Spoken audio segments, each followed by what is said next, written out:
বাংলাদেশ একটা পাপ করেছিল, যে পাপের জন্য ইরান হরমুজ প্রণালীতে বাংলাদেশের জাহাজ চলাচল বন্ধ করে দিয়েছিল। পাপটা হলো গত 1 মার্চ একটা পররাষ্ট্র মন্ত্রণালয় থেকে বিবৃতি দিয়েছিল।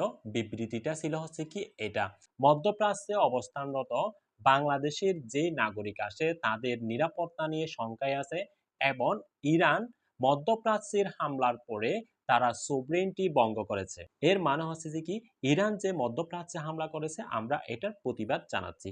এখন কথা হলো, ইসরায়েল এবং আমেরিকা যখন ইরানে প্রথম হামলা করেছে তখন বাংলাদেশ প্রতিবাদ বা নিন্দা করেনি, কিন্তু ইরান যখন মধ্যপ্রাচ্যে হামলা করেছে সেটার প্রতিবাদ বা নিন্দা বাংলাদেশ করেছে।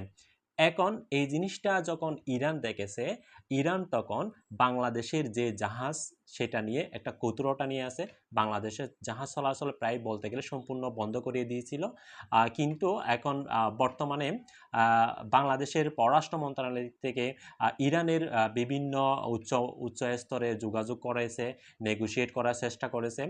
এর ফলে যেটা সিদ্ধান্ত হয়েছে সেটা হলো কি, বাংলাদেশের জাহাজগুলোকে ইরান যেতে দিবে।